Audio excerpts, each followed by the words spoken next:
In the 41st millennium, hope is a currency spent long ago. Faith has replaced reason, and the stars themselves bleed with the screams of the damned. Across 1,000,000 worlds, humanity clings to existence through fanaticism, cruelty, and the calcified dogma of 10,000 years. The Imperium had witnessed cosmic anomalies beyond counting. Demon princes tearing through reality, tyrannid hive fleets devouring suns, Necron tomb worlds awakening from eons of slumber. They had catalogued every horror, classified every threat, and developed protocols for the impossible made routine. But they had never encountered anything quite like what fell from the burning sky above Armageddon Secundus on that blood-soaked morning. No warp signature preceded it. No auger array detected its approach. One moment. The orbital defense stations maintained their eternal vigil against the orc hordes besieging the hive world's northern continent. The next, reality tore, not with the familiar psychic stench of the immaterium, but with something cleaner, sharper, like the universe itself had been cut with a blade of pure physics. The rift blazed with impossible colors, spectral frequencies that made servitors malfunction and tech priests weep binary prayers of confusion. And through that wound in space tumbled a figure wreathed in dissipating energies, trailing what looked disturbingly like fragments of shattered stars. He hit the ground 30 kilometers outside Hive Volcanus with the force of an artillery strike, carving a crater 200 meters wide into the ash wastes.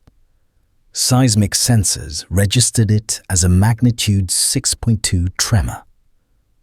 Tactical cogitators immediately flagged it as a possible orc rock drop or chaos drop pod deployment. What they found instead defied every category in the Departamento Munitorum's threat assessment protocols. Kal-El opened his eyes to a sky the color of diseased flesh. The transition had been violent beyond anything he'd experienced, worse than being hurled through time by the legion of superheroes' equipment, more disorienting than his brief entrapment in the Phantom Zone. One moment he'd been in orbit above Earth, attempting to seal a reality breach caused by Darkseid's latest invasion. The next, something had grabbed him from the other side, yanking him through layers of space-time that screamed with psychic agony.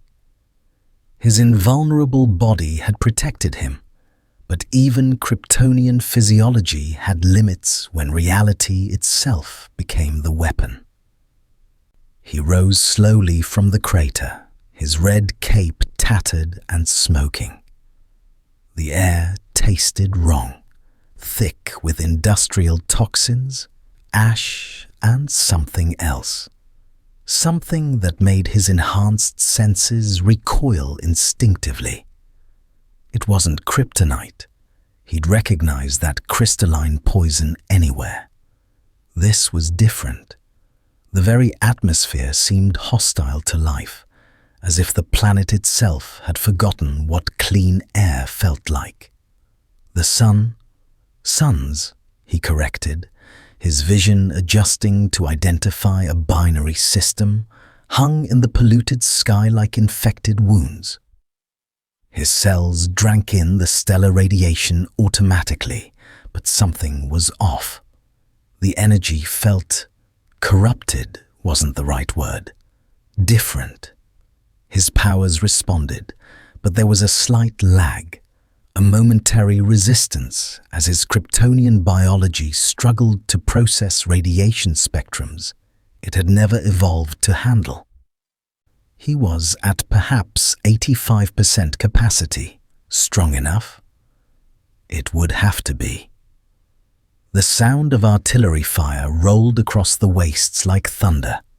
Superman's eyes narrowed, his vision penetrating the kilometers of smog and ash to witness the battle unfolding at the Hive City's walls. Green-skinned giants, easily 3 meters tall, built like living tanks, swarmed against fortifications that looked like something from humanity's darkest medieval fever dreams mixed with industrial nightmares. Massive cannons fired from the walls, each shot equivalent to tank rounds. Laser fire, not the clean, coherent beams he knew from Lex Luthor's weapons, but crude, flickering bolts of red energy cut through the charging horde. And the humans defending those walls? Superman's heart clenched. They were children. No, not children, but barely older, faces hidden behind gas masks and crude helmets, firing weapons that looked too large for their malnourished frames. Their uniforms were little more than rags with metal plates riveted on, and they were dying by the hundreds. Their commanders, officers in slightly better equipment, shot their own soldiers who tried to retreat, bellowing orders that Superman's enhanced hearing picked up with crystalline clarity. The Emperor protects. Die for the Imperium or die as traitors. Forward! He'd seen war. He'd fought in conflicts across the galaxy, stood between armies and tried to broker peace, intervened in genocides and war crimes. But this was systematic, industrial.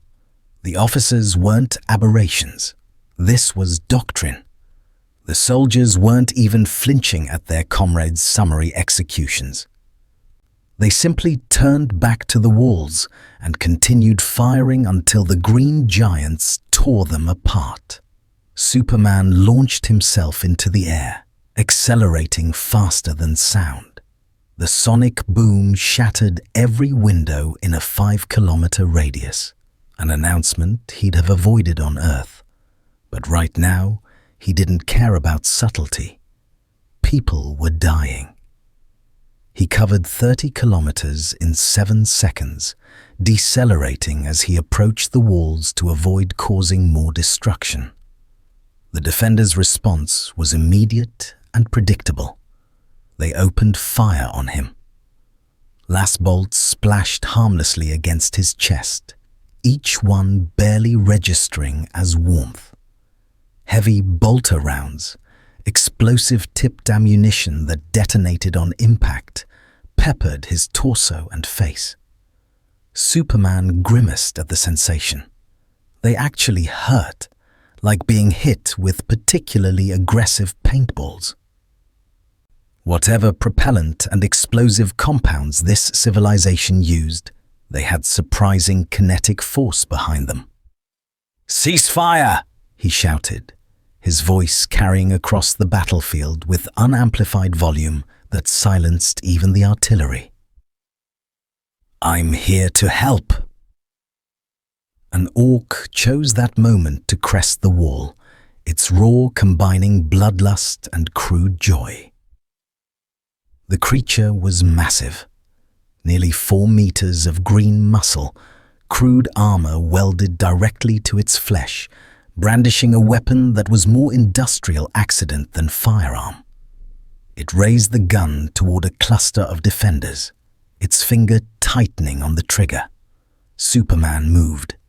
His fist took the orc in the chest, driving through armor, bone, and out the other side in a spray of alien blood.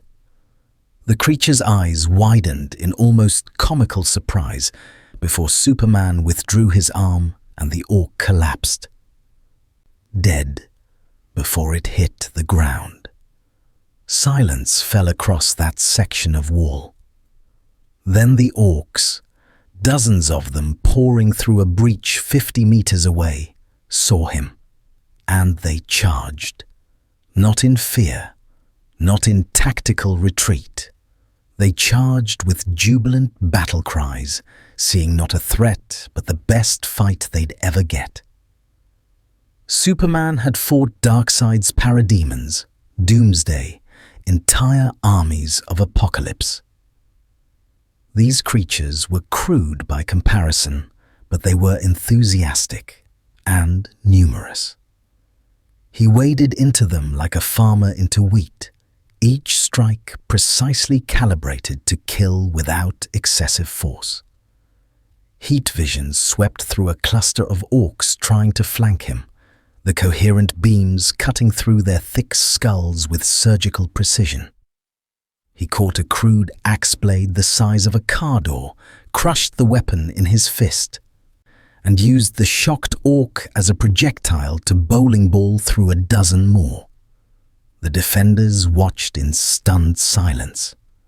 One officer, identifiable by the slightly fancier skull icon on his helmet, activated a Vox unit, his voice shaking. "Command, this is Wall Section Gamma 7. We have... I don't know what we have. Requesting immediate inquisitorial assessment. Something just fell from the sky and it's killing orcs with its bare hands. Over." Superman cleared the breach in 4 minutes. 163 orcs lay dead, their bodies cooling in the ash-choked air. He landed atop the wall, cape settling around his shoulders, and turned to face the defenders. Young faces, too young, stared back at him through gas mask lenses. Several had their laser guns trained on him, despite having just watched him save their lives. "Are there more breaches?"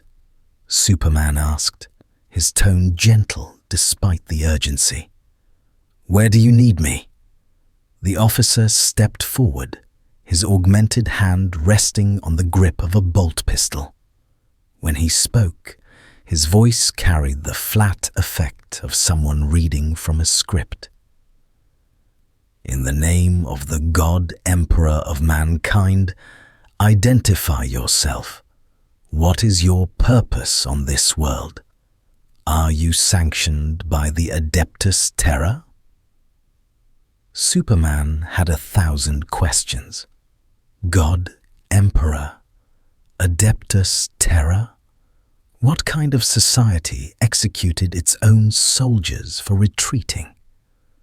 But those could wait. The sounds of battle still echoed from other sections of the wall. People were still dying. "My name is Kal-El," he said, using his Kryptonian name instinctively. "I'm here because I heard people crying out, because I can help. Please, let me help." The officer's expression was unreadable behind his mask. "Only the Emperor's chosen may walk his worlds uninvited, Xenos. Submit to Imperial authority or be destroyed." Superman's jaw tightened. The officer's hand hadn't moved toward his weapon. Yet, this was a test, or protocol, or both. And somewhere beyond these walls, those green giants were killing more soldiers barely old enough to shave. He made his choice. "I submit to no one," Superman said quietly. "But I will help you defend this city. After that, we can talk about authority." He launched himself back into the sky before the officer could respond, accelerating toward the sound of the heaviest fighting. Behind him, the Vox units crackled to life across every defensive position on High Volcanus's walls. "Alert to all stations. Unidentified Xenos entity engaging Orc forces without authorization. Classification, unknown. Threat level, unknown. Inquisitorial response team en route. All personnel maintain defensive positions and observe. Do not engage unless it demonstrates hostile intent towards Imperial assets." Superman didn't hear the transmissions. He was already 3 kilometers away, pulling a crude Orc bomber out of the sky before it could crash into a munitions depot. But somewhere in orbit, aboard an inquisitorial black ship that had been investigating reports of warp anomalies in the sector, a figure in powered armor studied the pict feed relayed from Hive Volcanus's orbital stations. Inquisitor Cadia Renfeld of the Ordo Xenos watched the blue and red-clad figure tear through Orc warband after warband with impossible ease. Watched him catch artillery shells mid-flight. Watched him move faster than her augmented eyes could track even on slowed replay. "Get me full spectrum analysis," she commanded. "Psychic resonance, genetic sampling from the battlefield, everything.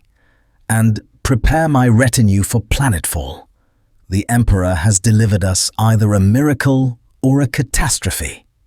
She leaned closer to the screen, watching Superman lift a damaged troop transport to safety before it could crush fleeing civilians. "We need to determine which." The battle for Hive Volcanus lasted 6 more hours. By the time the Orc war boss, a beast the size of a battle tank, augmented with crude bionics and bellowing challenges in broken Gothic, finally fell with Superman's fist through its skull, the sun had begun its descent behind the Hive spires. 3 million souls lived within Volcanus's adamantium walls. By Superman's count, he'd saved at least 40,000 who would have died without his intervention. By the Imperium's count, he'd committed 18 separate heresies and violated protocols that predated recorded history. The inquisitorial delegation arrived as Superman set down the last damaged Chimera transport, a boxy armored vehicle that looked like it had been designed by someone who'd heard the concept of tank third hand and decided to make it worse. The civilians inside scrambled out, their faces masks of terror and exhaustion, too shocked to even thank him. They simply ran toward the refugee processing centers, joining the rivers of humanity flowing through the Hive's lower levels. Superman heard the Valkyrie gunship before he saw it. Engines roaring with a sound like tearing metal, its silhouette cutting through the smoke like a predatory bird. It landed 100 meters away in a cleared plaza, its heavy bolters tracking him with mechanical precision. The boarding ramp descended with hydraulic hisses, and what emerged made Superman instinctively catalogue threat levels, the way he'd learned fighting alongside the Justice League. First came the soldiers, not the poorly equipped masses he'd seen on the walls, but warriors in ornate carapace armor, each carrying weapons that hummed with barely contained energy. Their movements were synchronized, professional, and their weapons never wavered from center mass on his position. Behind them strode figures in powered armor, massive suits that stood nearly 3 meters tall, servos whining with each step, adorned with skulls, purity seals, and scripture he couldn't read. And finally, she descended. Inquisitor Cadia Renfeld cut an imposing figure even without her retinue. Her armor was masterwork, polished black ceramite inscribed with silver scripture, a powered rosette at her throat pulsing with barely visible energy fields. Her face was severe, aristocratic, with augmented eyes that glowed with pale blue light. One arm ended not in a hand but in an ornate weapon integrated directly into her armor, a combi weapon combining projectile and energy systems. Her other hand rested on a power sword whose blade flickered with contained lightning. She stopped 10 meters away, studying him with an intensity that reminded Superman of Batman's analytical stare. When she spoke, her voice carried the absolute authority of someone accustomed to being obeyed without question. "I am Inquisitor Cadia Renfeld of the Ordo Xenos, empowered by the authority of the God Emperor of mankind to investigate, judge, and execute any threat to his Imperium." Her augmented eyes narrowed. "You have 30 seconds to explain what manner of Xenos you are before I order your termination." Superman raised his hands slowly, palms forward, the universal gesture of peace he'd used on 1,000 worlds. "My name is Kal-El. I'm not from this Imperium. I was pulled here through some kind of dimensional breach. I don't know how or why, but I mean no harm. I only wanted to help defend those people." "You mean no harm?" Renfeld repeated, her tone flat. "Yet you slaughtered 473 Orkoid Xenos without Imperial authorization. You violated restricted airspace. You interfered with military operations without clearance from the Departamento Munitorum. And you absorbed firepower that would have downed a land raider without visible injury." She gestured, and one of her retinue, a tech priest whose robes barely concealed extensive cybernetic modification, stepped forward, holding a data slate that projected hololithic images into the air between them. Superman saw himself in the recordings, moving at speeds that seemed impossible even to him, catching artillery shells, lifting vehicles. "The Omnissiah's instruments detect no warp signature from you," the tech priest intoned in a voice that was more vox synthesizer than human. "No psychic resonance, no demonic taint. Yet you demonstrate abilities that violate 17 fundamental laws of physics as understood by the cult Mechanicus. Conclusion: you are either a weapon of archaeotech origin, a previously unencountered Xenos subspecies, or an elaborate deception masking heretical origins." Superman's jaw tightened. Every instinct screamed that these people were allies, or should be. They fought to protect civilians, defended their cities, organized against threats. But their methodology, their casual acceptance of executing their own soldiers, the religious fervor underlying every interaction. "I'm not a weapon," he said carefully, "and I'm not trying to deceive anyone.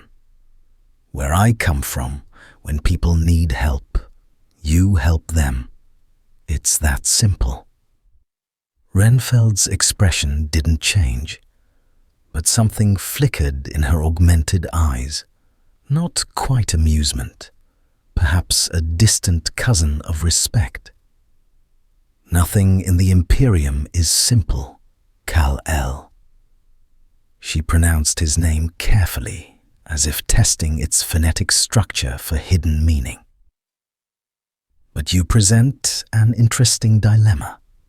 You saved Imperial lives.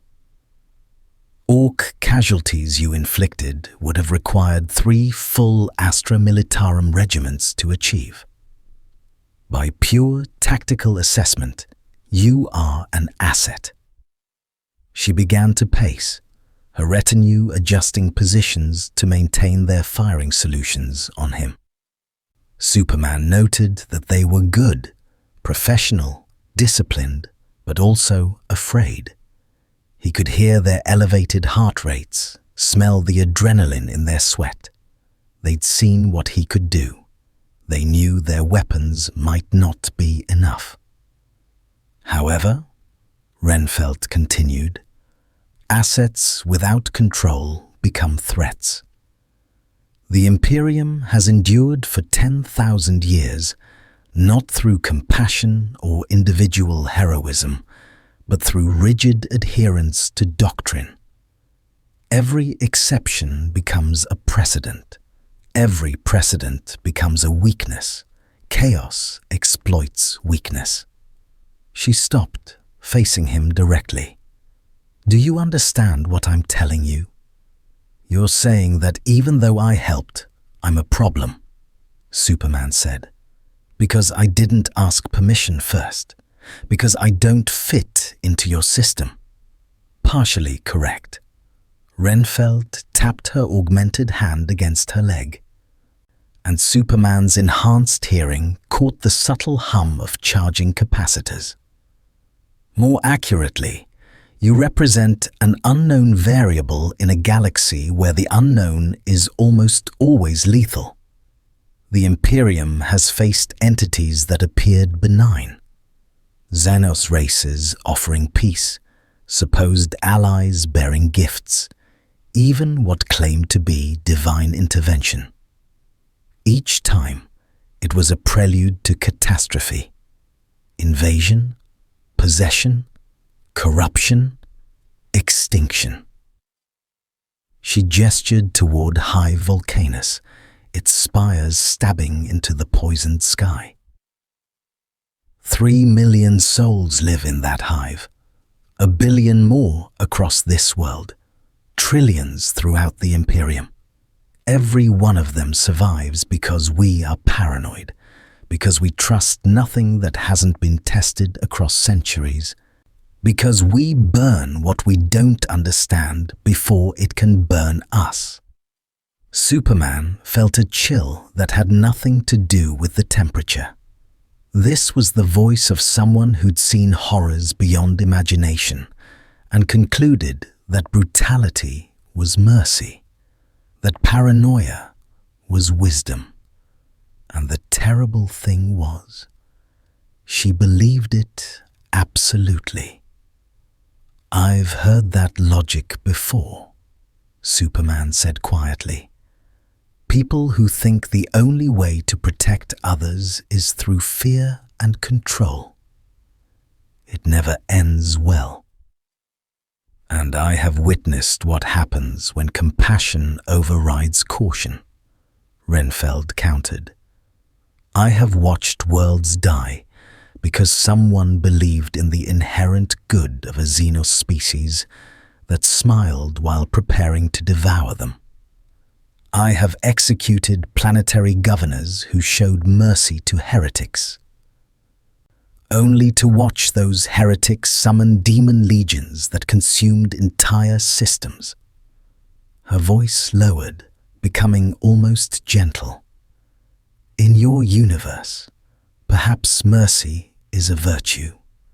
In ours, it is a luxury purchased with the blood of those foolish enough to embrace it. For a long moment, they simply stared at each other. Superman with his unwavering moral certainty, Renfeld with her unshakable conviction born from 10,000 years of humanity's darkest survival. Behind them, the sounds of the hive continued, the grinding of industrial machinery, the prayers of grateful survivors, the scream of those being processed through whatever passed for medical care in this grim future. So what happens now? Superman asked. You can't kill me. You've seen what your weapons do to me. Correct. Renfeld smiled, and it was not a pleasant expression. But I don't need to kill you. I can quarantine this entire hive. Orbital bombardment can sterilize the surface within 6 hours. 3 million souls sacrificed to ensure you don't spread whatever contamination you represent. She tilted her head. Would you allow that? Would you flee while millions died, or would you submit to prevent their deaths? Superman's hands clenched into fists. She was boxing him in, using his own compassion as a weapon. It was a tactic Lex Luthor had employed dozens of times, weaponizing his unwillingness to let innocents suffer. "What do you want?" he asked, forcing his voice to remain level. "Cooperation. Submission to imperial authority while we determine your nature and purpose. You will submit to testing, interrogation, and observation. You will use your abilities only under direct imperial supervision. You will make no attempts to leave this world or contact external entities. In exchange, High Volcanus survives. Its citizens continue their service to the Emperor." Renfeld stepped closer, and Superman realized she was genuinely curious about him, not just cautious. "You saved 40,000 lives today. Perhaps you truly are benevolent. If so, prove it by demonstrating you can function within imperial structure. Show us that your power serves humanity's survival rather than threatens it." Superman thought about Lois, about Earth, about the life he'd been torn from. He thought about Jonathan Kent teaching him that being powerful didn't grant special rights, that with strength came responsibility to those weaker than yourself. He thought about Batman's warnings about operating in foreign territories without understanding local context. And he thought about 3 million people whose lives hung in the balance of his next words. "I'll cooperate," he said, "but I have conditions. No one dies because of my testing. You don't execute people to prove points to me. And if there's another attack, another emergency, I respond. You can supervise, but I won't stand by while people die for the sake of your protocols." Renfeld studied him for 5 long seconds. Then she nodded once, sharply. "Acceptable. Consider yourself bound by pact to imperial authority pending final judgment." She turned to her retinue. "Escort our guest to Facility 17. Full spectrum monitoring. Sanctified cells. And someone alert the Adeptus Mechanicus. They'll want to examine him." As the soldiers moved to surround him, keeping their weapons ready but not quite pointed at him, Superman caught Renfeld's final words to her tech priest. "And send word to the Ultramarines chapter fleet in this sector. If he proves hostile, we'll need something stronger than conventional forces to contain him." Superman let himself be led toward the waiting gunship, his enhanced hearing tracking every whispered conversation, every tactical assessment being transmitted through Vox networks. They were terrified of him, awed by him, and absolutely prepared to kill millions to stop him if necessary. He'd landed in a galaxy where hope was heresy and compassion was a suicide pact. And somehow, he had to find a way to survive it without losing himself. Facility 17 was a fortress disguised as a research station, buried 3 kilometers beneath High Volcanus's industrial sectors. The descent took 40 minutes through passages that stank of recirculated air, machine oil, and something organic that Superman's senses identified as human suffering, aged over centuries. The walls were bare rockcrete, inscribed with prayers he couldn't read, lit by flickering lumens that cast shadows which seemed to move independently of their sources. The cell they led him to was 20 meters square, its walls reinforced with layered adamantium and materials his X-ray vision couldn't penetrate, dense, threaded with what looked like circuitry or perhaps scripture. The space was empty except for a metal bench and observation ports that glowed with pale green light. Superman noted at least 40 different monitoring systems tracking his every movement, from conventional cameras to devices that made his skin prickle with unfamiliar radiation. Sanctified null field generators line every surface, Inquisitor Renfeld explained, standing outside the containment threshold. Designed to suppress psychic phenomena. They won't harm you, but they'll allow us to determine if your abilities are warp-derived. Her augmented eyes studied his face. If you feel any adverse effects, report them immediately. Superman stepped inside, feeling a subtle pressure against his skin. Not painful, but present, like standing too close to a strong magnetic field. His powers responded sluggishly for a moment, then stabilized. Whatever this null field was, it disrupted something. But not the yellow sun radiation his cells had already absorbed. "I feel it," he said, "but it's not affecting my abilities significantly." Renfeld made a notation on her data slate, and Superman heard her murmur to the tech priest beside her. "Fascinating.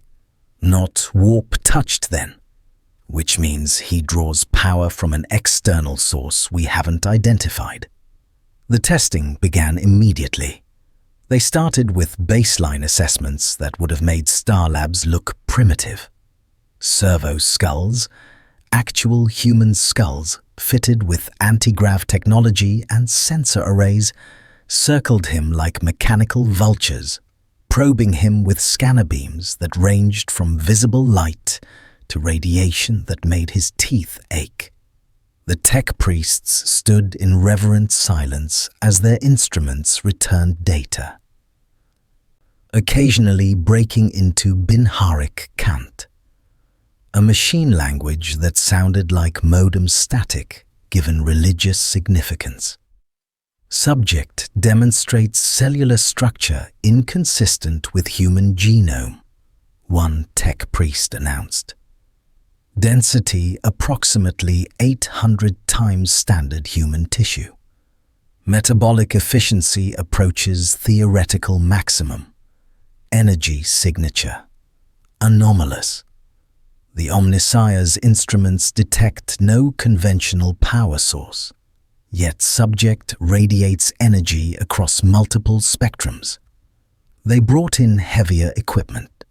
A servitor, Superman's enhanced vision revealed it was once human, now more machine than flesh. Its higher brain functions removed and replaced with simple programming, wheeled in what looked like a tank-sized generator. When they activated it, Superman felt the null field intensify dramatically. His powers flickered. For 30 seconds, he felt almost human again. Vulnerable, mortal, aware of his own heartbeat in a way he hadn't experienced since childhood. Then his cells adapted, drawing on stored solar energy, and his abilities returned at perhaps 70% capacity. "Remarkable," Renfeld breathed. "The null field should have completely suppressed any warp-derived abilities. Yet he adapts, compensates, as if his power has nothing to do with the immaterium at all." "Please explain this warp you keep mentioning," Superman said, his voice calm despite the discomfort of being studied like a laboratory specimen. "You keep testing me for something called warp corruption. What is it?" Renfeld exchanged glances with her retinue. Finally, she stepped closer to the containment field, her expression grave. "The warp is the immaterium, an ocean of psychic energy underlying reality itself. It is the realm of thought given form, emotion made manifest. It is also hell, literal and absolute. Demons dwell there. Chaos, gods who feast on mortal souls. To touch the warp is to risk possession, mutation, and damnation. She gestured toward the monitoring equipment. Every human with psychic potential is a doorway for demonic invasion. Every world that falls to chaos corruption becomes a festering wound in reality. We test you because if you are warp-touched, even unknowingly, you could doom this entire world. Billions would die, and I would be the one forced to order their extermination. Superman absorbed this, his mind racing. A parallel dimension of psychic energy. Actual demons? It sounded like something Dr. Fate would discuss. Or Zatanna's warnings about dimensional rifts. But the absolute conviction in Renfeld's voice, the underlying terror barely controlled behind her professional demeanor, told him this wasn't mythology. This was their reality. "I'm not connected to your warp," he said firmly. "My abilities come from solar radiation, yellow sun energy. My cells absorb and metabolize it, converting it to solar radiation?" A tech priest lurched forward, mechadendrites writhing with excitement. "Preposterous! The energy expenditure demonstrated in your combat actions would require a stellar mass of fuel. No biological system could store. Mine can." Superman met the tech priest's glowing optic sensors. "I'm not human. My species evolved on a planet orbiting a red sun, but our cells are designed to absorb and store energy from higher intensity stars. Given sufficient exposure to yellow sun radiation, I can, well, you've seen what I can do." The tech priests erupted in machine code debate, their voices rising in pitch and speed. Superman caught fragments. "Violates thermodynamic principles. Biological perpetual motion. Potential STC application if heretical to suggest organic superiority over." Renfeld silenced them with a raised hand. "Can you prove this? Your dependency on solar radiation?" "Put me somewhere without sunlight," Superman said. "Monitor my power levels over time. I'll weaken. Slowly. I've stored enough energy to last months, but it'll happen. Or bring me somewhere with direct exposure to one of your younger, hotter stars. You'll see my abilities enhance proportionally." "Fascinating proposition," Renfeld murmured.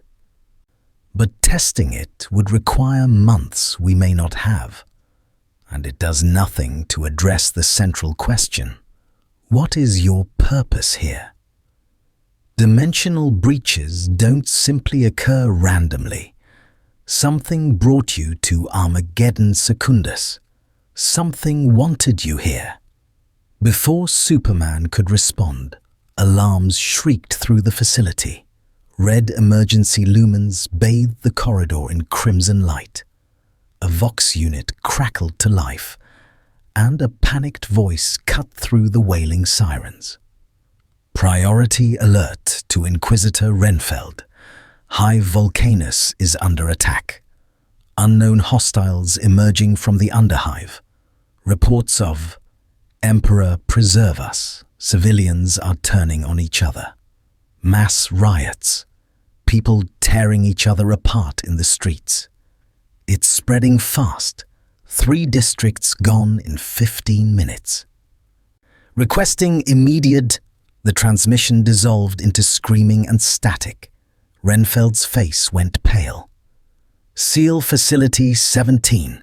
Full lockdown protocols. Get me tactical feeds from... You need to let me out. Superman was already at the containment field, his eyes locked on Renfeld. People are dying up there. Whatever's happening, I can help. Absolutely not. This could be an elaborate trap, a distraction to force us to release you. We don't know. You know I could have broken out of this cell any time I wanted, Superman interrupted, his voice hard. I stayed because I gave you my word. Now I'm telling you. People are dying, and I can save them. Your protocols versus their lives. What's your choice, Inquisitor? Renfeld stood frozen, her augmented eyes flickering through data feeds that Superman couldn't see. Her hand hovered over her combi weapon. For 3 seconds, an eternity when lives hung in the balance, she calculated odds, weighed risks, and stared into Superman's eyes, searching for any trace of deception. If you betray this trust, she said quietly, I will spend every resource of the Inquisition hunting you. I will burn worlds to ash to stop you. Do you understand? I understand. Now open the door. Renfeld input a code, and the containment field dissolved with a sound like tearing silk. Superman was already moving before it fully dissipated, his super speed carrying him toward the exit. Behind him, Renfeld shouted orders to her retinue. Tactical teams, form up. Tech priests, analyze the underhive disturbance patterns. And someone get me the Arbites. If this is a chaos cult uprising, we need containment protocols ready to... Superman didn't hear the rest. He was already accelerating through the facility's corridors, following the sounds of chaos echoing from above. His enhanced vision penetrated through kilometers of rockcrete and steel, revealing a nightmare unfolding in High Volcanus's lower levels. Civilians, men, women, children attacked each other with improvised weapons, bare hands, teeth. Their eyes glowed with a sickly green phosphorescence. Their movements were jerky, uncoordinated, as if something was puppeteering their bodies without fully understanding human locomotion. And spreading through them like a disease was an energy signature that made Superman's stomach turn. It wasn't magic, it wasn't kryptonite radiation, but it was wrong in a fundamental way that transcended physics. Corruption made manifest. Will subsumed and replaced with alien hunger. He burst through 30 meters of reinforced rockcrete and emerged into a plaza where hundreds of citizens fought and killed each other with mindless ferocity. A woman wearing a factory worker's coveralls gnawed on another woman's throat. A child no older than 10 swung a piece of rebar at anyone who came close, his face locked in a rictus grin that had nothing to do with human joy. Superman's heat vision swept across the plaza in carefully controlled bursts, stunning rather than killing. He moved through the crowd at super speed, separating combatants, restraining the infected, using his invulnerability to absorb attacks that would have killed normal humans. Within 90 seconds, he'd subdued 200 civilians without causing a single fatality. Then he felt it, a presence that made his skin crawl. His eyes snapped toward the underhive entrance, a massive tunnel leading into the depths beneath the city. Something was down there, something that radiated malevolence so profound It seemed to warp reality around it. A figure emerged from the darkness. It had been human once. Now it was a twisted mockery. Flesh merged with metal in ways that defied biology. Extra limbs sprouting from its torso, its head swollen and pulsating with tumorous growths that glowed with that same sickly green light. When it spoke, its voice was a chorus of agonized screams overlaid with something vast and hungry. "More flesh for the integration," it gurgled. "More souls for the pattern. You cannot stop the ascension. You cannot." Its head exploded as Superman's fist connected at supersonic speed. The body collapsed, twitching, but the green light didn't fade. Instead, it flowed outward from the corpse like liquid, seeking new hosts, spreading across the ground toward the subdued civilians. Superman's heat vision incinerated it, the coherent beams hot enough to vitrify rockcrete. The green light writhed, screamed in voices that had no physical source, and finally dissipated. The civilians collapsed, unconscious but breathing. The glow faded from their eyes. Renfeld arrived 30 seconds later with her full retinue, weapons ready. She took in the scene. Hundreds of subdued civilians, the incinerated remains of the twisted figure, Superman standing in the center with his cape settling around him. What was that thing?" she demanded. "I don't know," Superman admitted. "But it was controlling those people. And there might be more down there." He pointed toward the Underhive entrance. "I'm going in. You can follow or not, but I'm not letting whatever's down there hurt anyone else." Renfeld's jaw tightened, then she activated her Vox unit. "All teams, full deployment. We're entering the Underhive. Assume chaos corruption until proven otherwise. And someone," she glanced at Superman, "someone inform the Adeptus Arbites that we have a new asset in play. Codename, Sunwalker." Superman almost smiled. Then he heard more screams echoing from the depths, and the moment passed. He launched himself into the tunnel, Renfeld and her warriors following behind, descending into darkness lit only by his heat vision's crimson glow. Whatever had brought him to this nightmare galaxy, whatever had pulled him through dimensional barriers to strand him here, it would have to wait. Right now, people needed help, and that was the only math that mattered. The Underhive was a monument to humanity's capacity for creating hell without demonic assistance. Superman descended through levels that hadn't seen maintenance in centuries, past hab blocks where families huddled in spaces barely large enough to lie down, through industrial sectors where workers operated machinery that predated their civilization by millennia. The air grew thicker with every level, a toxic soup of chemical waste, human refuse, and despair made tangible. His X-ray vision revealed the scope of the infestation. The green corruption spread through the Underhive like roots through soil, connecting dozens of infected individuals into a network. They moved with coordinated purpose now, not the mindless violence from above. They were building something in the deepest levels, welding metal and flesh together in configurations that hurt to observe. "Contact front!"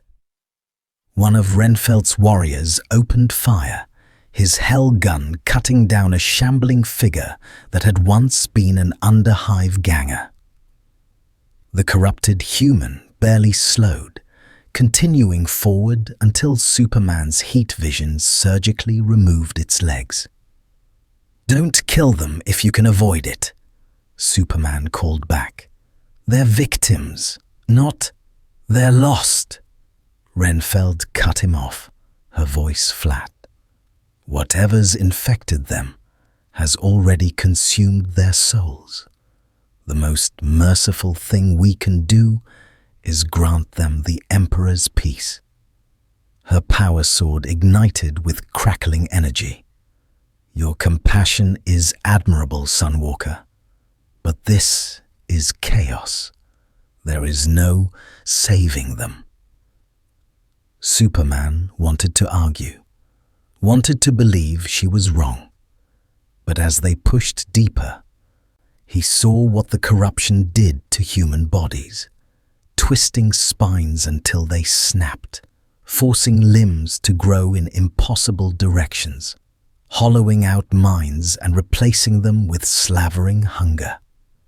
Some of the infected begged for death even as they attacked, their voices trapped inside bodies no longer their own. He stopped killing them, but he stopped trying to save them too. The tunnel opened into a vast chamber that had once been a geothermal processing plant. Now it was a cathedral to something that existed in the spaces between thought and matter. The infected had constructed an altar from salvaged technology and harvested organs, arranged in patterns that seemed to shift when observed peripherally. At its center stood a figure in robes that might have been crimson once, but were now the color of infected wounds.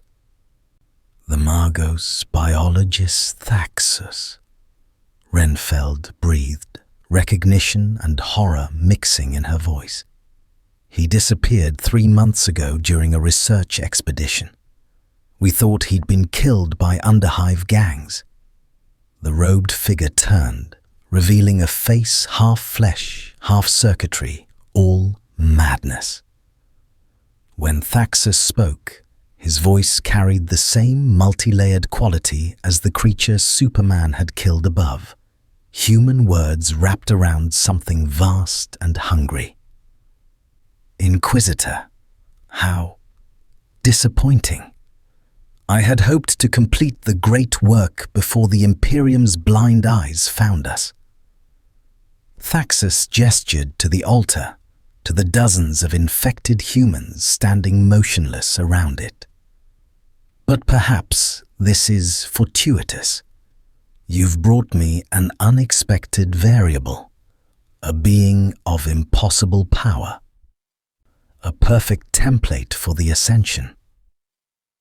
His augmented eyes, now glowing with that sickly green light, fixed on Superman. "I've studied you through the hive mind, analyzed your cellular structure through the eyes of those you saved above.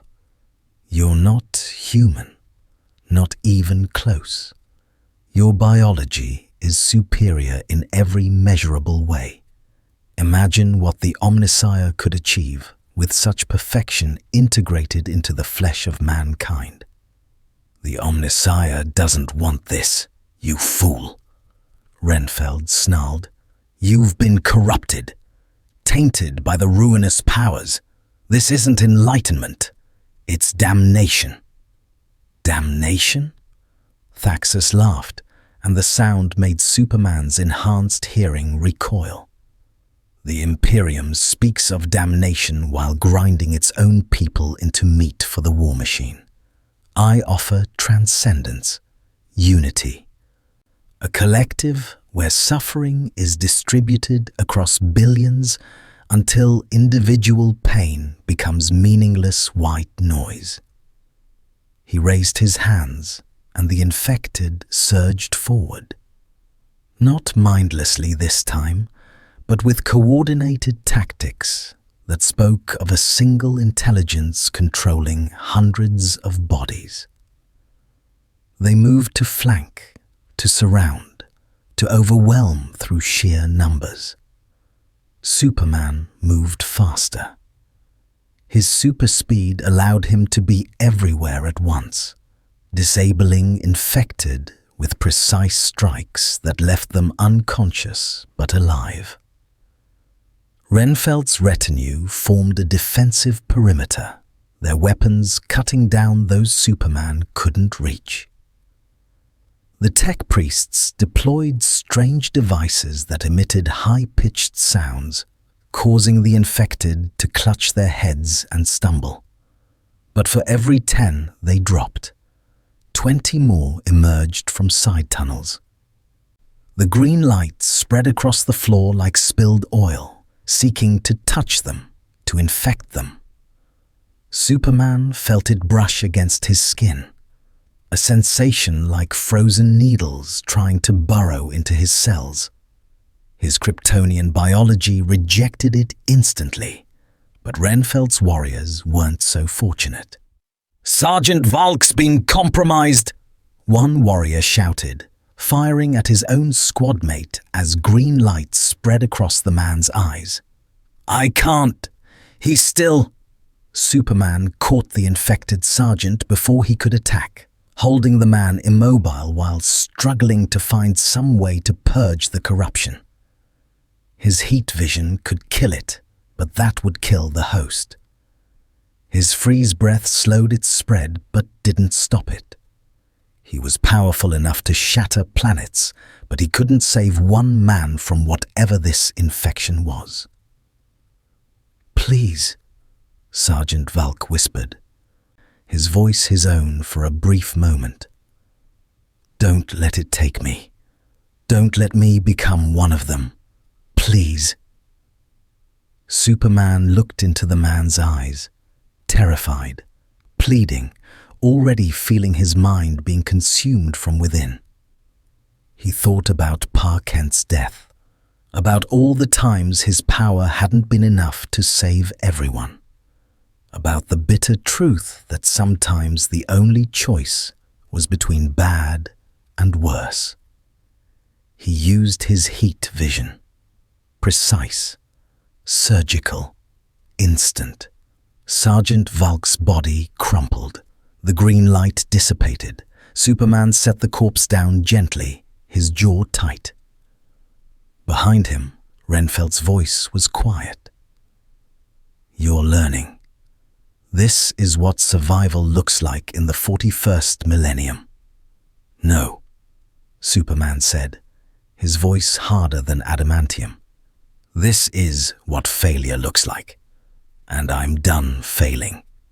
He turned toward Thaxus, his eyes beginning to glow with building energy. "You want to see what I can really do? Fine. Let me show you why power without conscience is just another form of corruption." Thaxus smiled, revealing teeth that had been replaced with clicking mandibles. "Oh, I'm counting on it.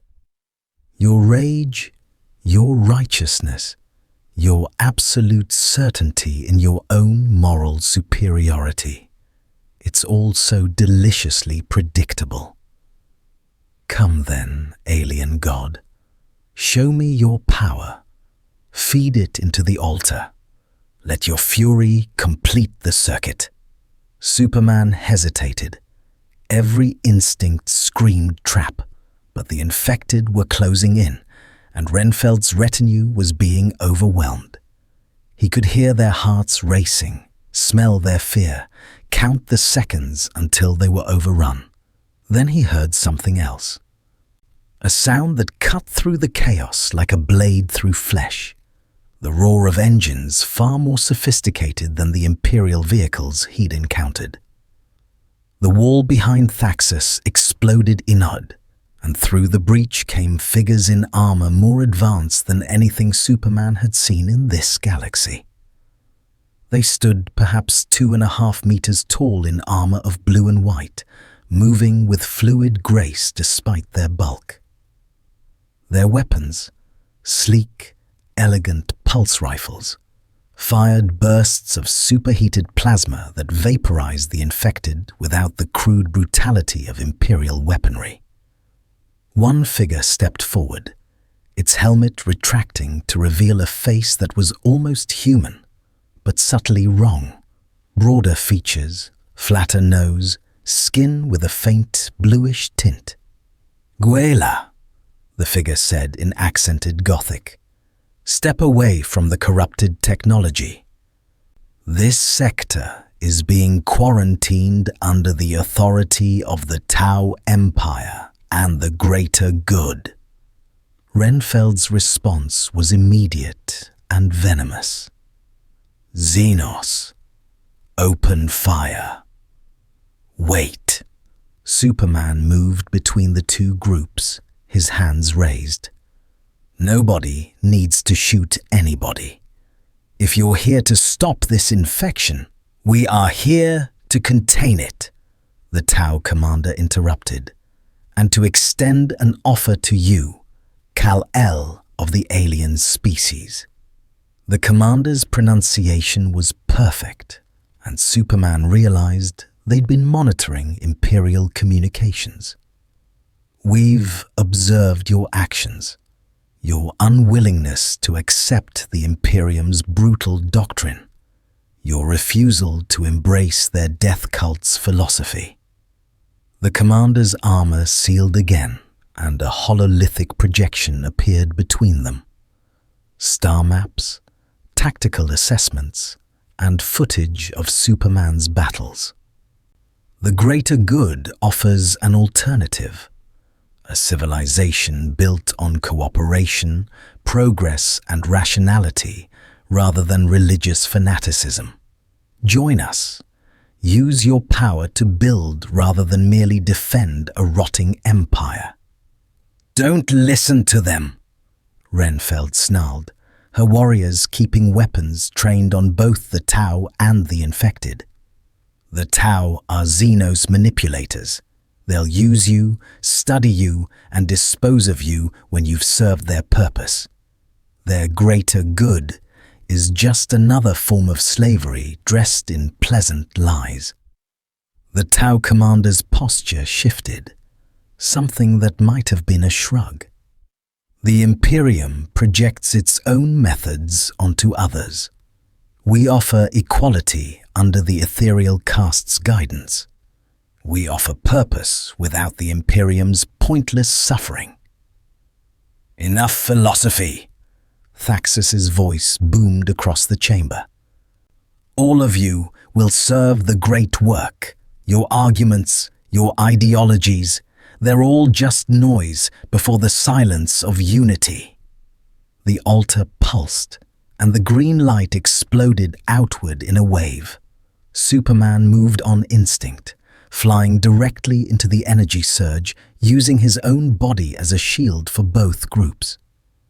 The corruption washed over him, trying to burrow into his cells, to subsume his will into the collective.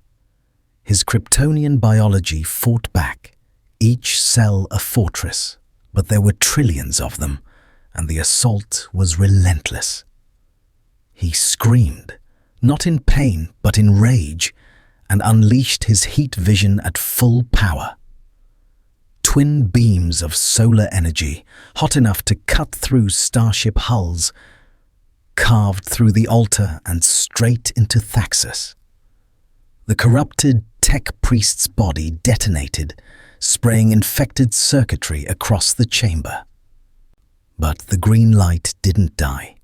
Instead, it consolidated, rising from the destroyed altar like smoke, forming into something that hurt to perceive, a shape that existed in too many dimensions simultaneously, reaching towards Superman with appendages that were concepts rather than matter. "You cannot kill an idea," it whispered in a billion voices. "You cannot destroy what exists beyond flesh. I am Legion. I am the silence between thoughts. I am..." A lance of pure white energy struck the apparition from above. The ceiling exploded, and through the breach descended figures that made even Superman take an involuntary step back.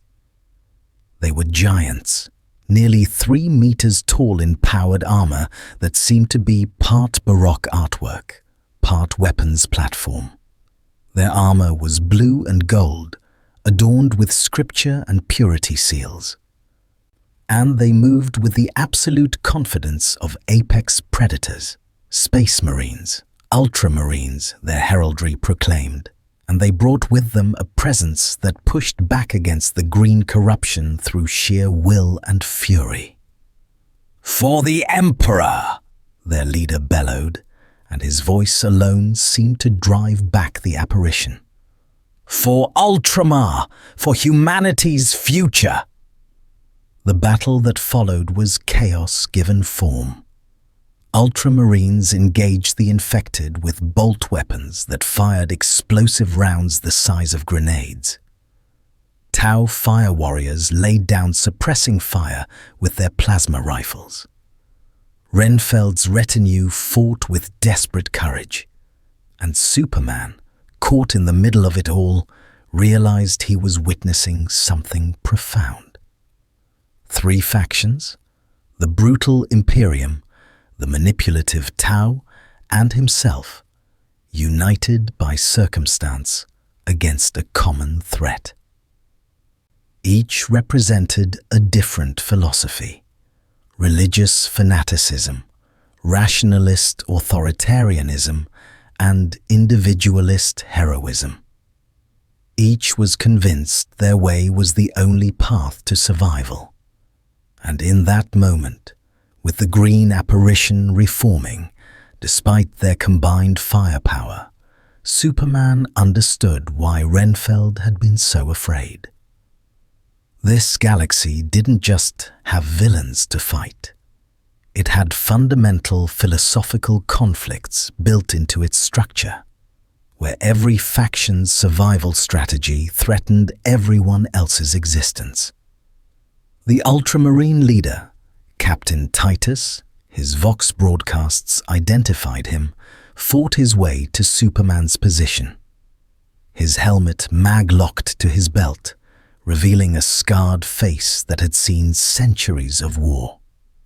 "Alien," Titus said, the word neither insult nor compliment. "That entity is a demon of Nurgle, chaos, god of disease and despair. It cannot be killed by conventional means, but your energy signature."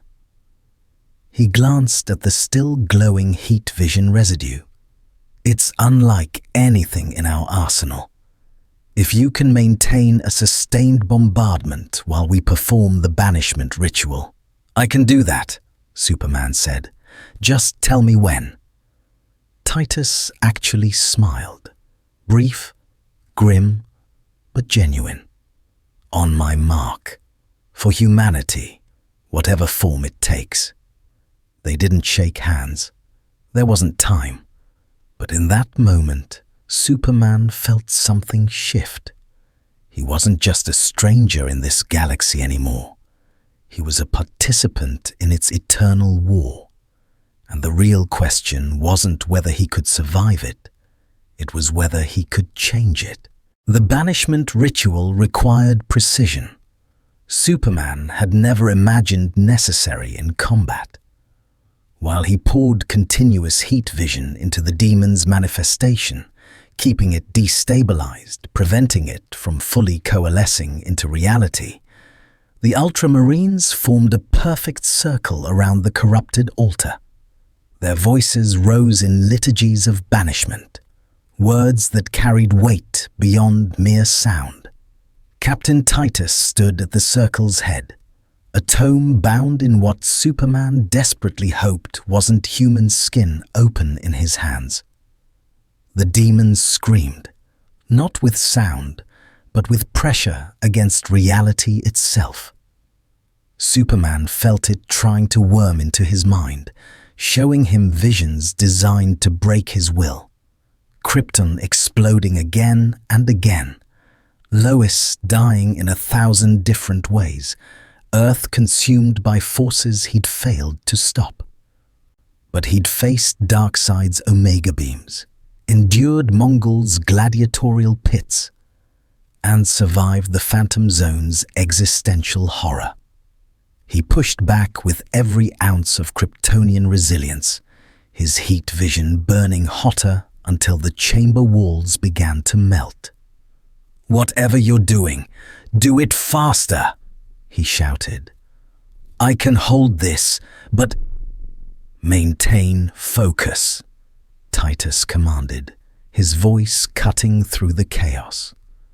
"The demon attempts to distract you. Do not listen. Do not engage. Simply burn." The Tau had withdrawn to a defensive perimeter, their commander watching the ritual with what Superman's enhanced hearing identified as elevated stress markers: rapid breathing, increased heart rate. The Tau didn't believe in these demons the Imperials spoke of. They saw them as warp-based phenomena, dangerous but explicable through science rather than religion. The cognitive dissonance of watching their rational worldview collide with something that existed specifically to defy rationality was clearly taking a toll. Renfeld's retinue held the tunnels against infected stragglers, their discipline holding despite mounting casualties. Superman heard her Vox transmissions coordinating with Arbite's units above, calling for complete quarantine of the Underhive sectors. 3 million people lived in Hive Volcanus. She was preparing to seal 200,000 of them below to contain the infection. "Inquisitor!" Superman called out, maintaining his heat vision's focus. "Those people you're planning to abandon, they're not all infected. Most of them are just caught in the wrong place." "I'm aware," Renfeld replied, her voice tight. "I'm also aware that if this infection spreads to the main hive, 3 million die instead of 200,000. Mathematics, not mercy, guides this decision. There has to be another way. After this thing is banished, I can search the Underhive, evacuate, and if one infected escapes during your evacuation—" Renfeld's augmented eyes locked onto him. "If one carrier makes it topside and spreads the corruption? This isn't your world, Sunwalker. You don't understand the stakes. We've seen single infected individuals doom entire planets, billions dead because someone showed mercy to one person." The demon's form was weakening, its manifestation flickering like a failing hololith. The Ultramarine's chant reached a crescendo, Titus's voice booming words in a language that predated humanity's expansion to the stars. Superman felt reality itself respond, the laws of physics reasserting themselves against the demon's presence. Then the Tau commander's voice cut through on an open Vox channel. "This is Commander Shadowsun of the Tau Empire to all forces present. We have detected significant Imperial Navy movements in system. Estimate 6 vessels, including 1 Emperor-class battleship. They are preparing orbital bombardment protocols." Superman's blood ran cold. "Bombardment? Of what?" "Of Hive Volcanus," Shadowsun replied matter-of-factly. "Standard Imperial response to confirmed demonic incursion. They will sterilize the entire region from orbit. Estimated casualties, 3 million souls. All factions currently in the Underhive will be eliminated as acceptable collateral damage." Titus didn't break his chant, but Superman saw his jaw tighten. The Ultramarines knew. They'd known from the moment they deployed that this might be a one-way mission. They'd come anyway because it was their duty. "That's insane!" Superman's concentration wavered, his heat vision flickering for half a second.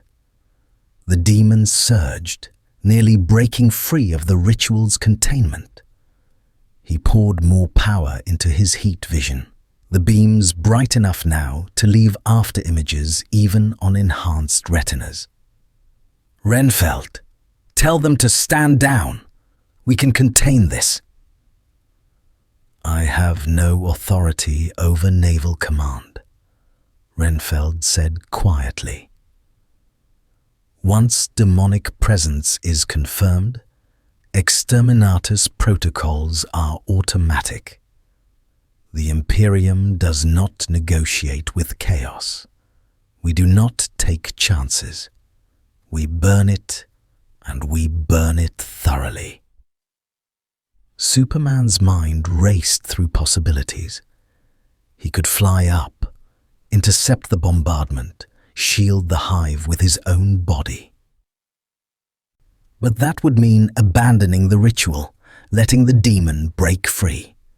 It would spread, infect, corrupt, and everything they'd fought for would be lost. But if he stayed, 3 million people would die in nuclear fire, and he'd be partially responsible for standing by while it happened. This was the trolley problem written across a planetary scale.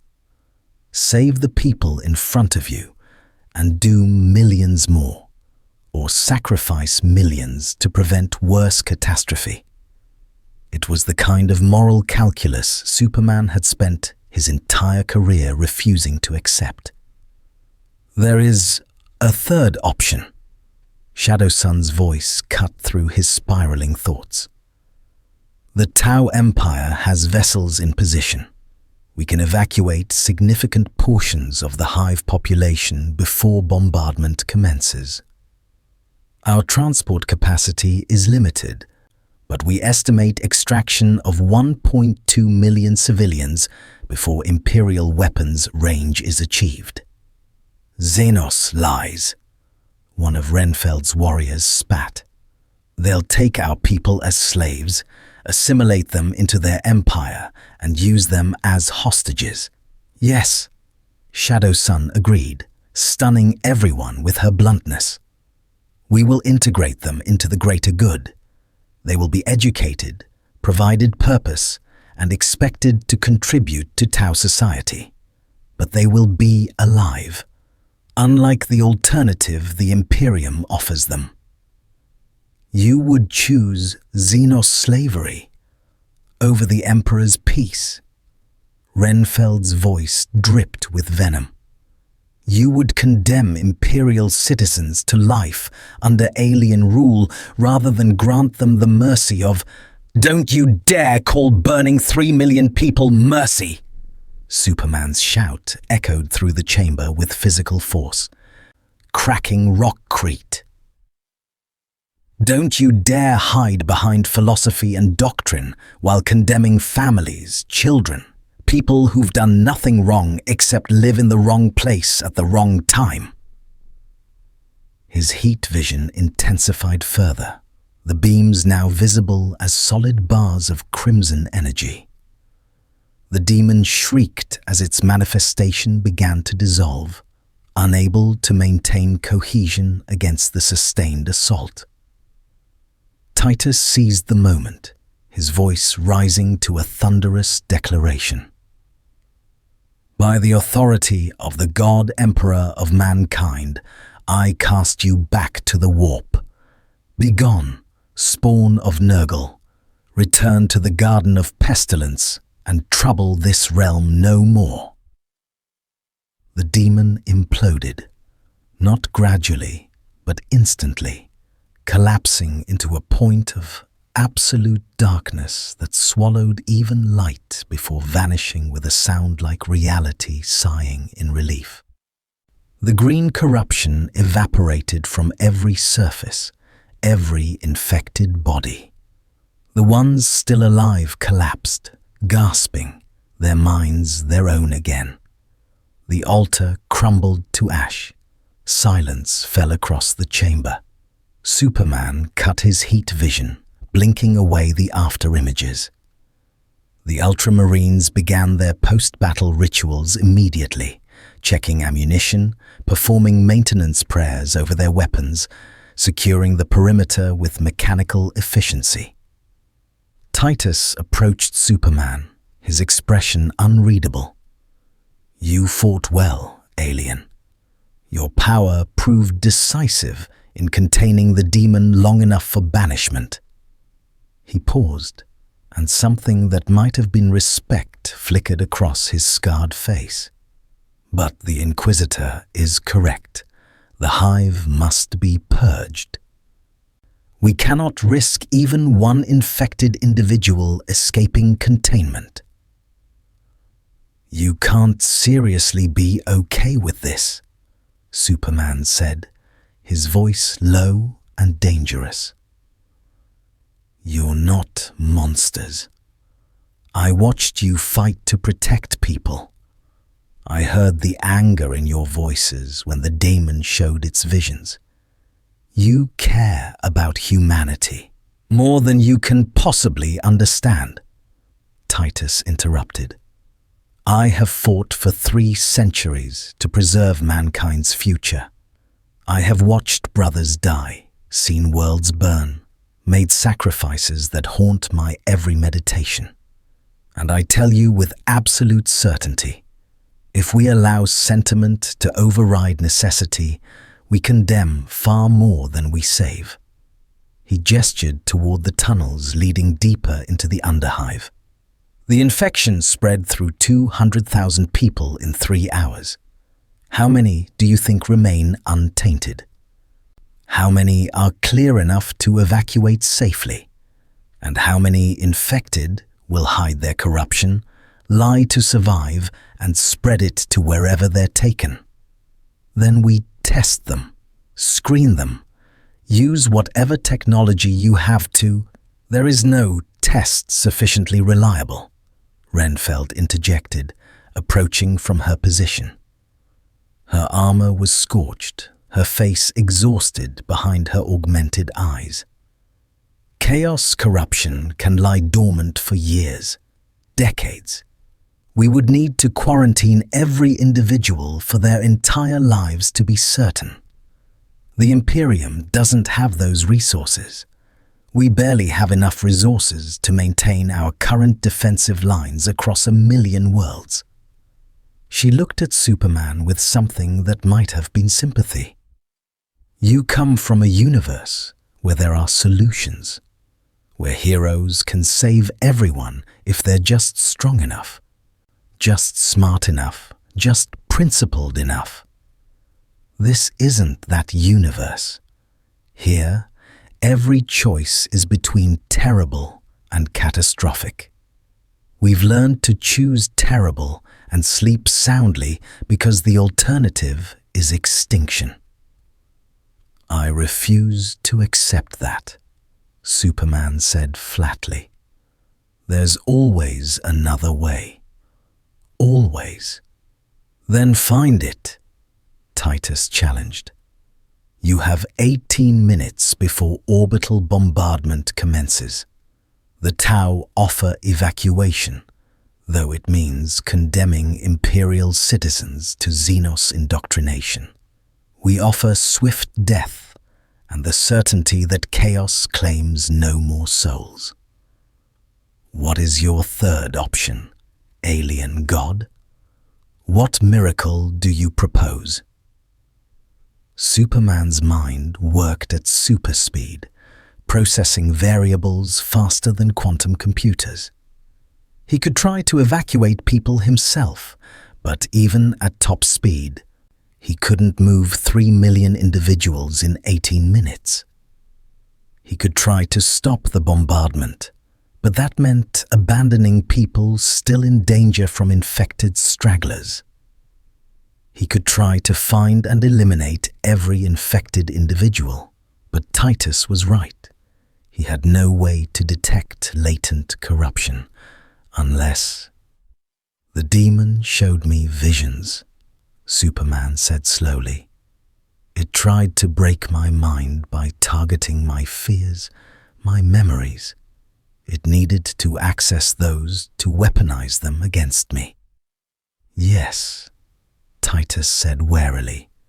Demons feed on emotion. They use your own psychology against you.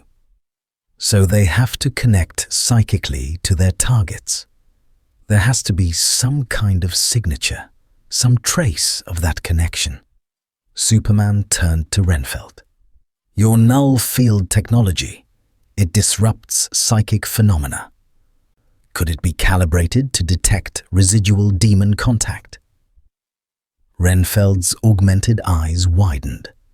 Theoretically, yes. But we'd need to scan every individual in the underhive, and we don't have portable null field generators with that kind of range. You have me, Superman interrupted. I've been exposed to your null fields. I felt how they work, what frequencies they operate on. And I can sense electromagnetic radiation across spectrums your instruments can't detect. He looked at the tech priests in Renfeld's retinue. If you can teach me what psychic signatures feel like, what to look for, I can scan the entire underhive population in minutes. One tech priest stepped forward, mechadendrites twitching with excitement. Unprecedented, irregular, potentially heretical, but theoretically viable. If the Xenos, the entity, if Kal-El's sensory capabilities are as sophisticated as demonstrated, 12 minutes until bombardment, Shadow Sun's voice reminded them. Titus and Renfeld exchanged glances. An entire conversation passed between them in silence, weighing risks, calculating odds, considering precedents and protocols. Finally, Titus nodded. Do it. But know this, Kal-El. If even one infected individual escapes because of your plan, if your compassion dooms more than it saves, the blood will be on your hands. Not the Imperium's, not the Emperor's, yours. I know, Superman said grimly. That's what responsibility means. He launched himself upward, crashing through level after level of underhive, emerging into the mid-levels where crowds of terrified civilians huddled in hab blocks, praying to an emperor they'd never seen. Renfeld's voice crackled through a vox bead she'd handed him. Listen carefully. Psychic corruption leaves residue in neural tissue, trace energies that resonate at frequencies between 6.7 and 8.2 exahertz. It will feel cold, wrong, like sensory input that doesn't match reality. Trust your instincts. If something feels tainted, I mark them and move on, Superman finished. Your people can handle containment after I've mapped the infections. He extended his senses, pushing his enhanced perception to its absolute limits. X-ray vision to scan neural tissue, microscopic vision to detect cellular abnormalities, electromagnetic sense to feel the psychic residue Renfeld described.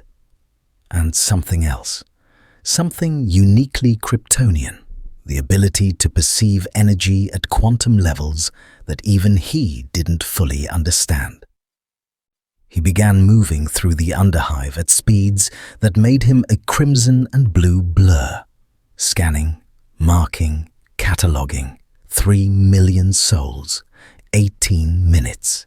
It should have been impossible, but Superman had spent his entire life doing the impossible. And he wasn't about to stop now. Superman became a living sensor array, his consciousness fragmenting across multiple simultaneous processes that would have driven a human mind to madness. He moved through hab blocks at speeds that turned his form into after-images, his vision penetrating walls, floors, ceilings, scanning millions of individuals in seconds. Each person became a data point, neural signature analyzed, cellular structure examined, psychic residue measured against the baseline Renfeld had provided. The infected revealed themselves in patterns, a cold wrongness in their brain chemistry, cellular mutations that looked almost cancerous but followed geometric progressions too perfect to be natural. And underneath it all, a faint resonance, like an echo of the demon's presence, barely perceptible but unmistakable once he knew what to seek. 743 infected, identified, Superman transmitted through the vox bead, his voice steady despite moving faster than most aircraft. Marking locations now.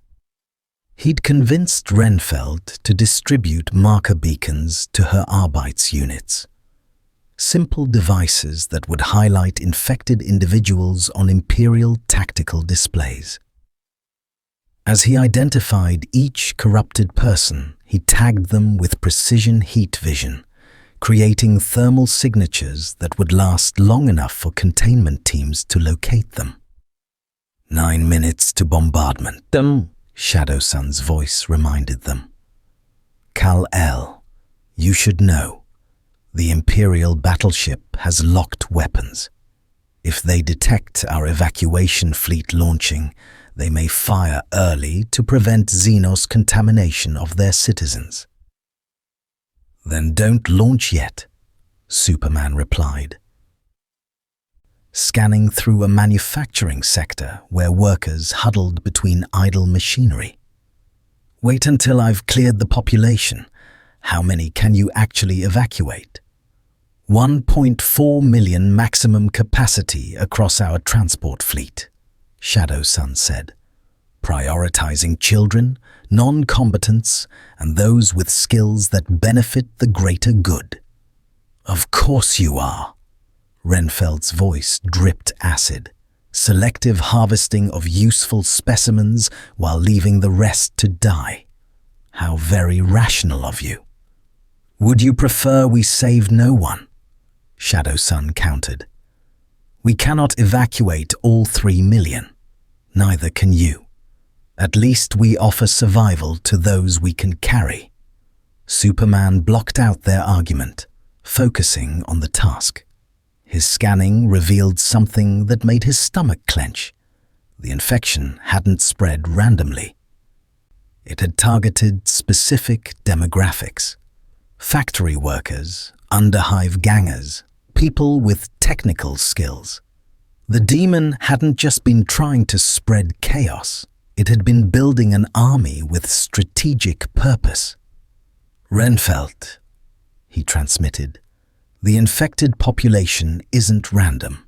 It was selecting for combat capability and industrial expertise, she finished grimly. Yes, we've noticed the pattern. Nurgle's demon prince was planning something larger than simple corruption, probably preparing for a major chaos incursion. Her voice softened slightly. Which means your intervention saved more than just this hive. You may have prevented a sector-wide catastrophe. 6 minutes, Shadow Sun warned.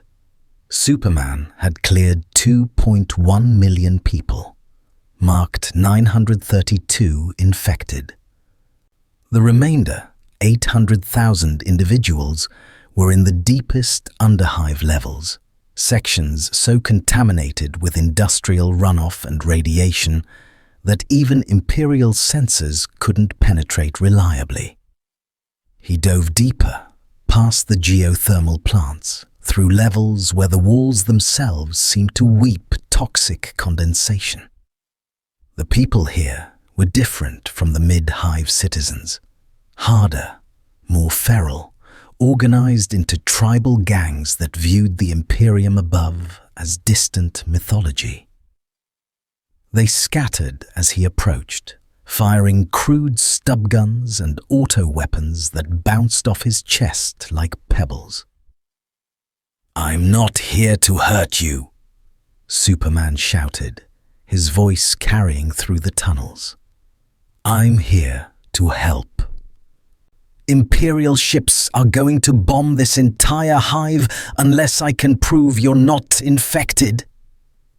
A figure emerged from the shadows, a woman whose augmented eyes marked her as a gang leader, her body covered in ritual scars and improvised cybernetics. She held a chainsword that looked like it had been assembled from parts scavenged across decades. "We know," she said, her voice surprisingly cultured despite her appearance. "We've been listening to Vox chatter. The Imperium wants to burn us. The Xenos want to enslave us. And you?" She studied him with those augmented eyes.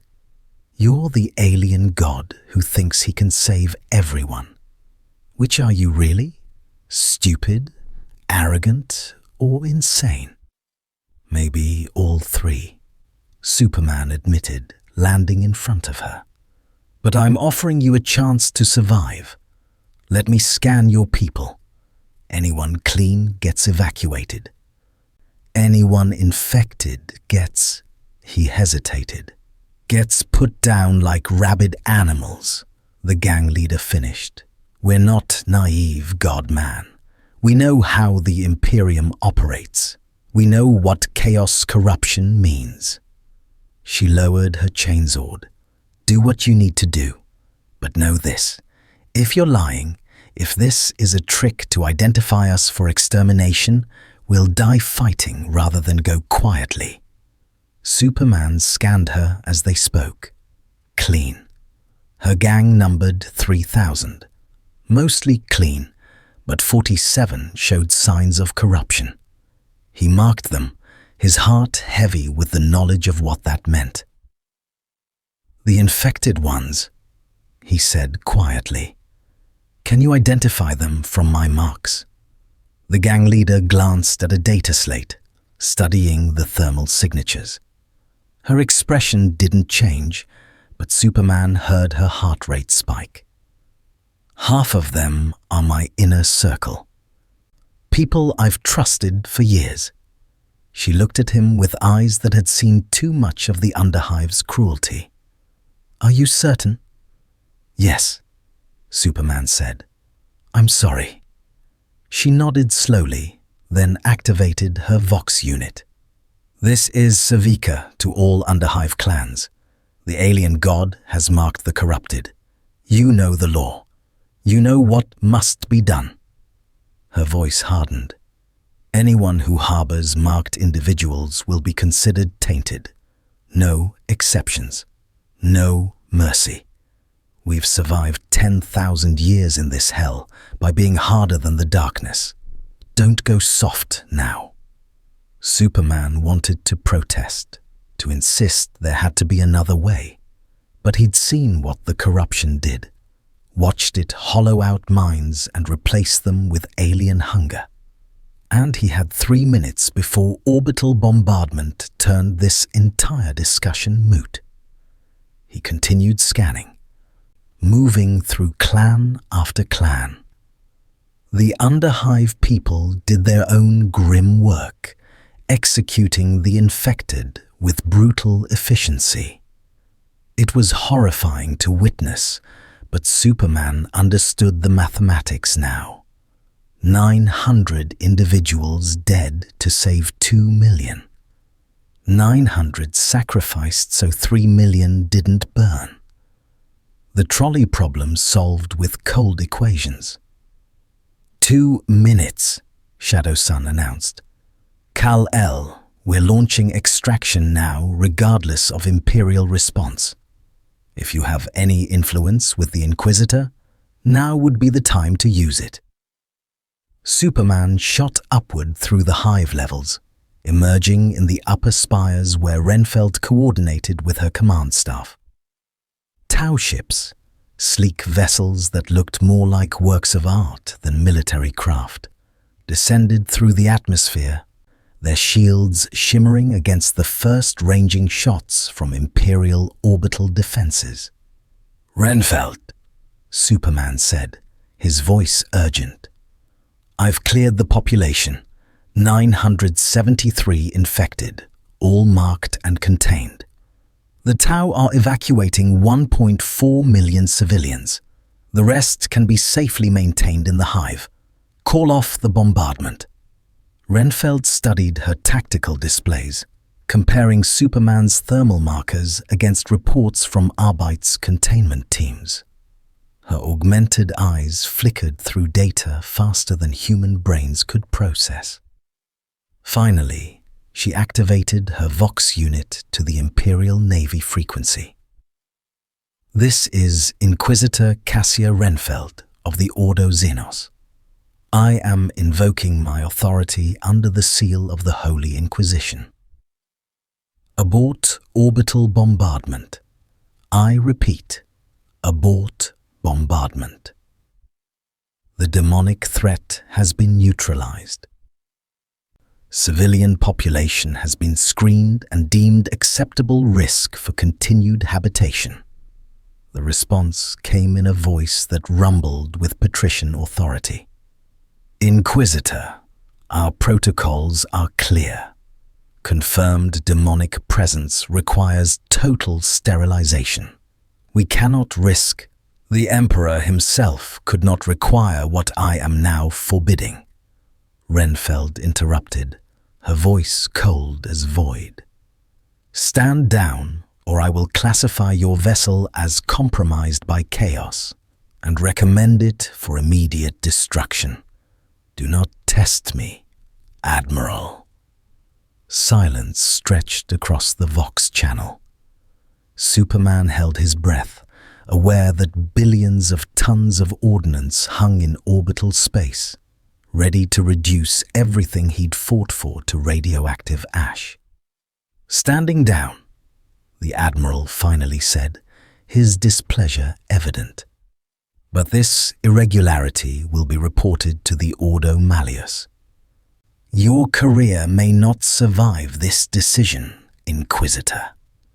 "My career is irrelevant compared to the Emperor's subjects," Renfeld replied. "Renfeld, out." She cut the channel and turned to Superman, her expression unreadable.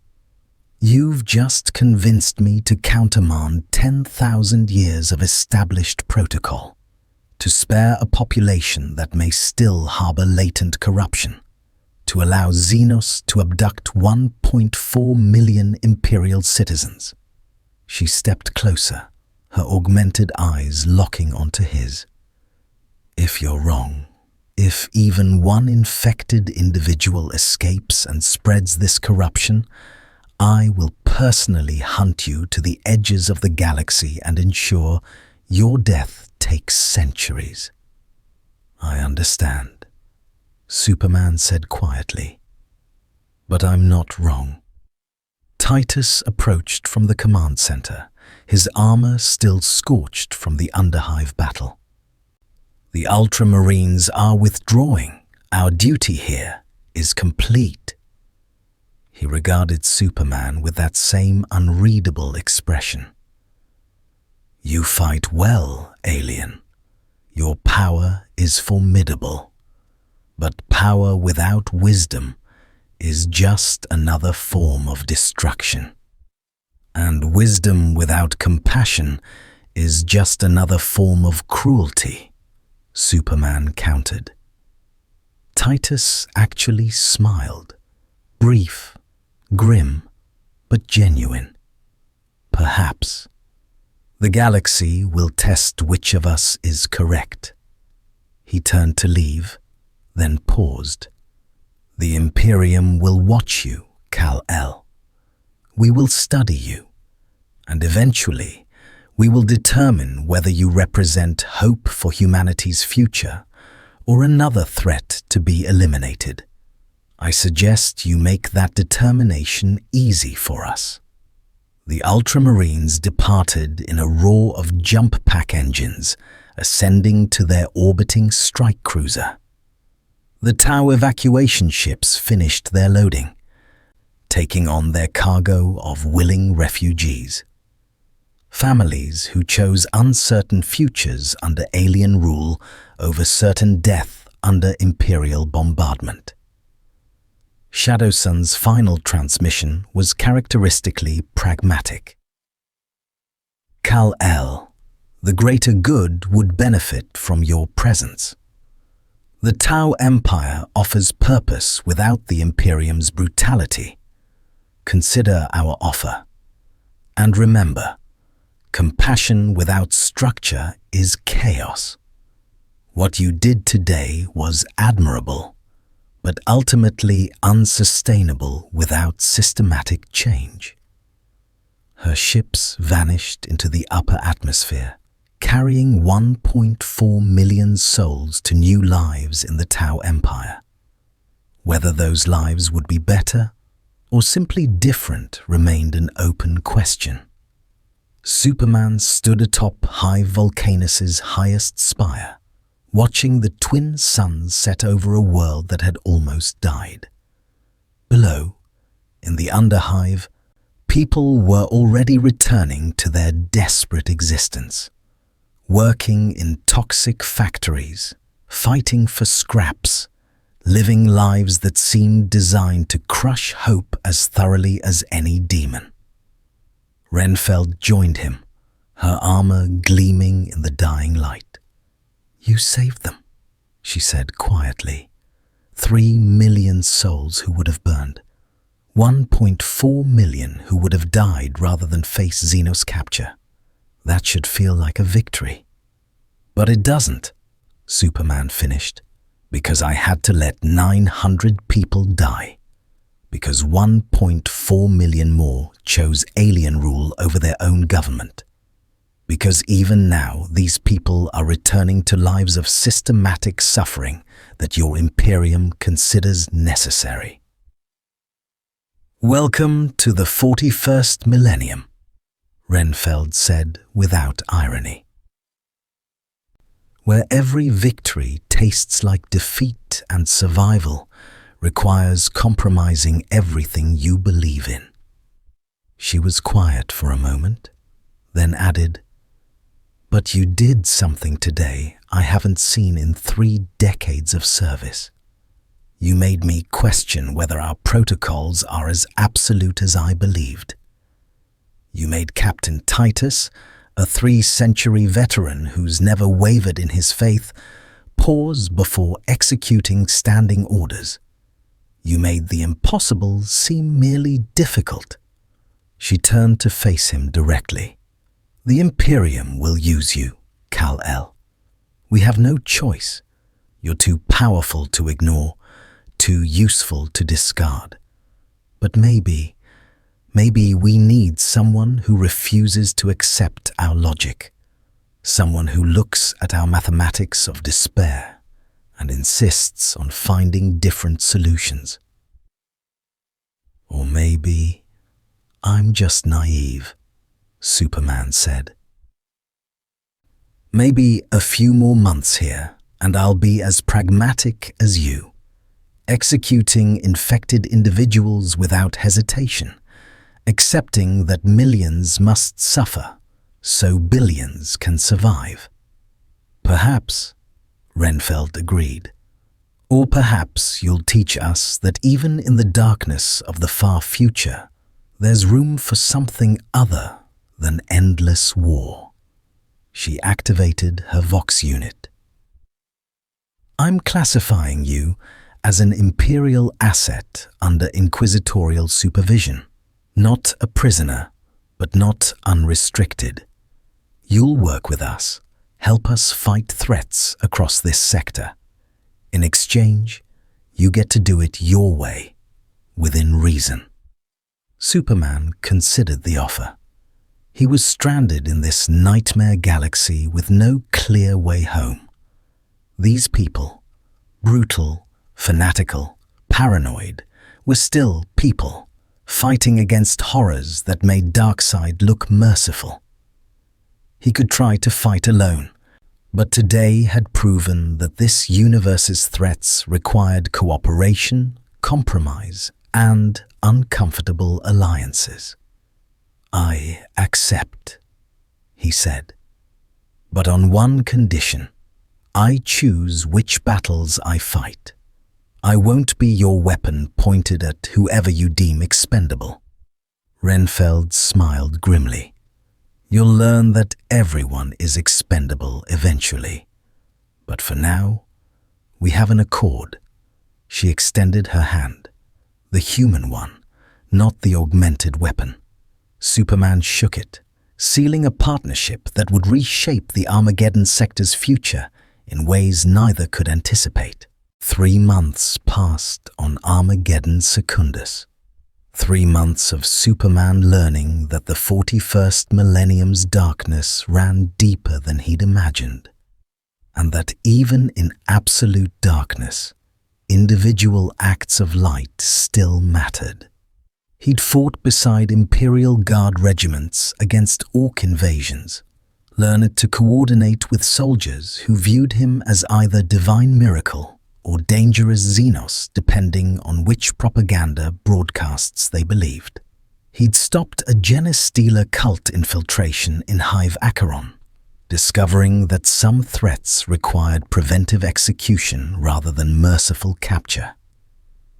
He'd witnessed an exterminatus from orbit, watched an Inquisitor order a planet burned because corruption had spread too far, and hadn't been strong enough to stop it, only strong enough to evacuate 300,000 civilians before the flames fell.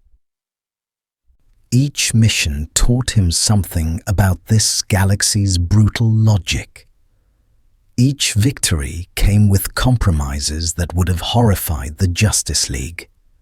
And each time he wanted to quit, to find some way back to his universe where heroism didn't require calculus of acceptable losses, he'd encounter someone who reminded him why he stayed. A child in Hive Volcanus who drew pictures of the blue angel who saved us.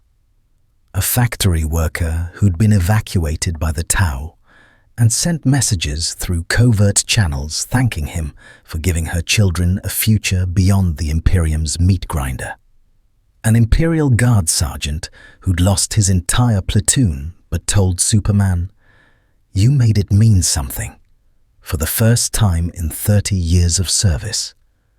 I felt like we were fighting for something instead of just dying for quotas." Inquisitor Renfeld remained his primary handler, their relationship evolving from captor-prisoner to something approaching partnership.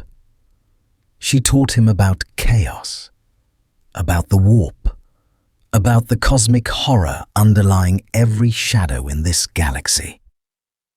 He taught her that protocols weren't sacred, that exceptions didn't always lead to catastrophe, that sometimes the hardest choice wasn't between good and evil, but between different definitions of what saving people actually meant. The Tau continued sending diplomatic overtures, offering alliance without submission. The Ultramarines maintained distant observation, neither attacking nor embracing him. Chaos cultists tried to corrupt him twice, both attempts ending with Superman's heat vision reducing their demon-summoning rituals to slag before they could complete. And somewhere in the galactic depths, other powers were taking notice. Necron Tomb Lords calculating whether this solar-powered entity represented threat or opportunity. Eldar Farseers trying to determine if his presence was fated or anomalous, and darker intelligences in the warp itself, curious about the being who existed outside their ability to manipulate. Superman stood once again atop Hive Volcanus, watching the twin suns rise over a city that continued surviving through sheer stubborn refusal to die. His cape, tattered now, stained with the ash of a dozen battlefields, snapped in the toxic wind. He'd saved millions. He'd failed to save millions more. And tomorrow, he'd do it again. Because that's what heroes did, even when heroism looked nothing like it had on Earth.